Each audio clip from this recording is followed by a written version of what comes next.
പ്രഭാഷകൻ 41 അധ്യായം. മരണം. മരണമേ, തൻ്റെ സമ്പത്തിൻ്റെ മധ്യേ സമാധാനപൂർവം ജീവിക്കുന്നവന്, അല്ലലില്ലാതെ എല്ലാ ഐശ്വര്യങ്ങളുമുള്ളവന്, രുചികരമായ വിഭവങ്ങൾ ആസ്വദിക്കാൻ ആരോഗ്യമുള്ളവന്, നിന്നെപ്പറ്റി ഓർക്കുന്നത് എത്ര അരോചകമാണ്. മരണമേ, ദരിദ്രനും ശക്തി ക്ഷയിച്ചവനും വൃദ്ധനും അല്ലൽ നിറഞ്ഞവനും സഹിഷ്ണുത നഷ്ടപ്പെട്ട് സദാ നീരസം പ്രകടിപ്പിക്കുന്നവനും നിന്റെ വിധി എത്രയോ സ്വാഗതാർഹം. മരണവിധിയെ ഭയപ്പെടേണ്ട. നിന്റെ മുൻകാല ജീവിതത്തെയും ജീവിതാന്തത്തെയും ഓർക്കുക. മർത്യവർഗത്തിനുള്ള കർത്താവിൻ്റെ തീർപ്പാണ് ഇത്. അത്യുന്നതൻ്റെ ഹിതം നിരസിക്കാൻ ആർക്കു കഴിയും? ആയുസ് 10, 100, 1000 വർഷം ആയിക്കൊള്ളട്ടെ, പാതാളത്തിൽ അതേപ്പറ്റി ചോദ്യമില്ല. പാപികളുടെ സന്താനങ്ങൾ മ്ലേച്ഛ സന്തതികളാണ്. അവർ ദൈവഭയമില്ലാത്തവരുടെ സങ്കേതങ്ങളിൽ സമ്മേളിക്കുന്നു. പാപികളുടെ സന്താനങ്ങളുടെ അവകാശം നശിച്ചു പോകും.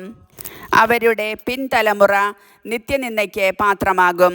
ദൈവഭയമില്ലാത്ത പിതാവിനെ മക്കൾ കുറ്റപ്പെടുത്തും. അവൻ നിമിത്തമാണ് അവർ നിന്ദയനുഭവിക്കുന്നത്.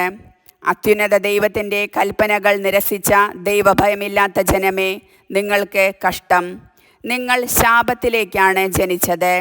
മരണത്തിലും ശാപമാണ് നിങ്ങളുടെ വിധി. പൊടിയിൽ നിന്ന് വന്നവൻ പൊടിയിലേക്ക് മടങ്ങുന്നു.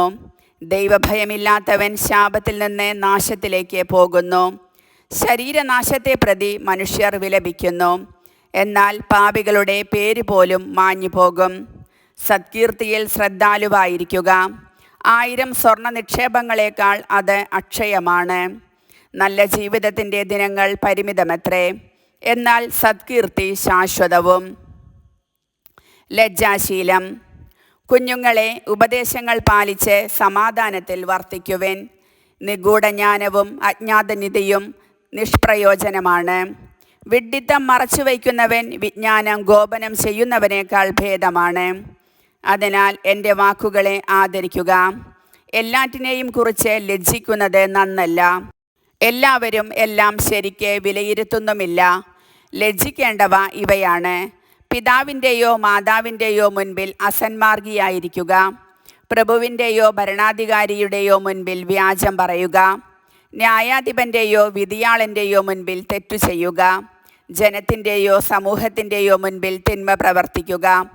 സ്നേഹിതൻ്റെയോ പങ്കാളിയുടെയോ മുൻപിൽ അനീതി പ്രവർത്തിക്കുക. സ്വന്തം സ്ഥലത്തുനിന്ന് മോഷ്ടിക്കുക. ഇവയെല്ലാം ലജ്ജാകരമാണ്. ദൈവത്തിൻ്റെ വിശ്വസ്തതയുടെയും ഉടമ്പടിയുടെയും മുൻപിൽ ലജ്ജാഭരിതനാകുക. ഭക്ഷണാവസരങ്ങളിൽ സ്വാർത്ഥ താൽപ്പര്യം കാണിക്കുന്നതിലും ക്രയവിക്രയങ്ങളിൽ കാപഢ്യം കാണിക്കുന്നതിലും പ്രത്യഭിവാദനം ചെയ്യാതിരിക്കുന്നതിലും കുലടയെ അഭിലാഷപൂർവം നോക്കുന്നതിലും ബന്ധുവിൻ്റെ അഭ്യർത്ഥന നിരസിക്കുന്നതിലും അന്യൻ്റെ ഓഹരിയോ സമ്മാനമോ അപഹരിക്കുന്നതിലും അന്യൻ്റെ ഭാര്യയെ ദുർമോഹത്തോടെ നോക്കുന്നതിലും അവൻ്റെ ദാസിയുമായി ബന്ധപ്പെടുന്നതിലും ലജ്ജിക്കുക. അവളുടെ കിടക്കയെ സമീപിക്കരുത്. സ്നേഹിതന്മാരുടെ മുൻപാകെ നടത്തിയ വഷളായ സംസാരത്തിൻ്റെ പേരിൽ ലജ്ജിക്കുക. ദാനം ചെയ്തിട്ട് കൊട്ടിഘോഷിക്കാതിരിക്കുക. പരദൂഷണം ആവർത്തിക്കുന്നതിലും രഹസ്യം വെളിപ്പെടുത്തുന്നതിലും ലജ്ജിക്കുക. അപ്പോൾ ഉചിതമായ ലജ്ജയായിരിക്കും നിൻ്റേത്.